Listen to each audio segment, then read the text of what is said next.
Dia, gente. Como vocês já estão sabendo, né, até o final desse mês, até o dia 30, nossas aulas serão de forma à distância, modalidade AD. Nós não teremos encontros presenciais por enquanto ainda, né? Só quando o Ministério da Saúde usar. Então, vamos lembrar um pouco do que a gente viu no conteúdo do mês passado, da primeira avaliação. Essa primeira avaliação vocês só vão fazer quando a gente voltar de forma presencial. Mas, para relembrar um pouco, a gente estava vendo a respeito da biodiversidade, né? Então, a gente viu o que é a biodiversidade, quais são os fatores que fazem com que o Brasil seja um país que seja mega diverso. A gente viu os grupos de animais, vertebrados e invertebrados, micro-organismos, o grupo das plantas também. Enfim, para continuar agora, seguindo a nossa programação, a gente vai estar estudando a unidade 2 do livro, que vai falar de biomas, tanto biomas mundiais quanto biomas brasileiros. Então, primeiramente, o que seria um bioma? De maneira geral, podemos dizer que os biomas são grandes espaços geográficos que compartilham das mesmas características físicas, biológicas e climáticas, existindo um grande número de espécies de plantas e animais. O que a gente já viu em aulas anteriores? Que determinado local, de acordo com o tipo de solo e o tipo de clima da região, vai favorecer o crescimento de espécies vegetais, de plantas, né, variadas. Essas plantas, por sua vez, elas vão dar origem, vão fazer com que naquele local se aproximem, que apareçam dali animais que sejam herbívoros e, consequentemente, animais carnívoros, né? Então, fazendo assim uma biodiversidade do local. Então, o bioma, a gente pode falar que ele é um ecossistema que ele tem características, digamos assim, semelhantes entre ele, dentro desse ecossistema, né? Vários ecossistemas ligados, como, por exemplo, o clima, a vegetação, o tipo de solo, os animais que tem ali, tudo que a gente já falou. Então, o ecossistema que ele tem muitas espécies de plantas e animais e que tem características físicas e animais também em comum, ele vai ser chamado, esse ambiente vai ser chamado de bioma. Então a gente viu que no bioma tem, por exemplo, uma coisa muito interessante, uma coisa que define muito o bioma, é a questão da fauna e da flora. O que seria essa fauna? É a quantidade de espécies animais que tem ali. E a flora já vai ser o conjunto de espécies vegetais, né, espécies de plantas que tem naquele bioma. Os biomas mundiais que a gente vai ver, nós vamos ver ele de uma forma mais resumida. A gente vai se aprofundar mais depois nos biomas brasileiros. Mas os principais biomas mundiais são, é, primeiramente temos dois aqui, a tundra e os campos. O que seria uma tundra?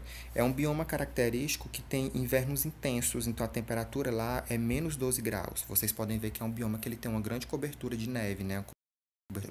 Já os campos, eles apresentam invernos em que a temperatura pode chegar abaixo de 0 graus e a vegetação é composta por gramíneas, né, que são essas gramas. Então, geralmente os campos são áreas que vão servir para fazer pasto de gado.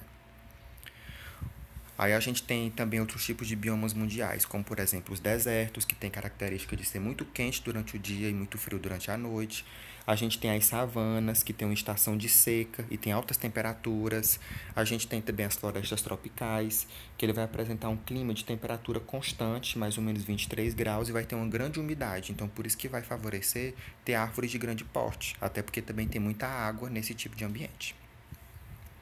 Os biomas brasileiros que a gente vai estar estudando mais na frente, né, na próxima aula, a gente vai ver cada um desses aí que estão listados: Amazônia, Caatinga, Cerrado, Mata Atlântica, Pampa, Pantanal, ambientes, então ecossistemas costeiros. Nós vamos ver cada um deles separadamente, as características deles, né, específicas.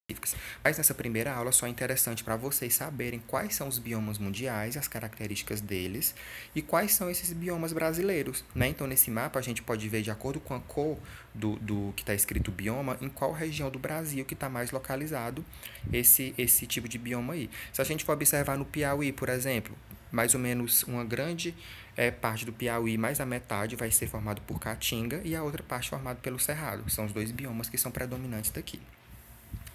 Então agora, o que vocês vão fazer? Vocês vão colocar os conhecimentos de vocês em prática. Então foi uma aula bem introdutória mesmo, bem pequena, só para inserir o assunto. E aí vocês vão fazer a leitura dos textos das páginas 58, 59 e 62, onde vai explicar mais direitinho a respeito desses biomas. Então vocês vão ler para aprofundar o conhecimento de vocês. E em seguida vão responder às atividades que tem nas páginas 59 até 63 do livro. Aí vocês vão enviar para mim por e-mail, ou então pelo WhatsApp, até o dia 17 de abril, para poder ser feita uma correção.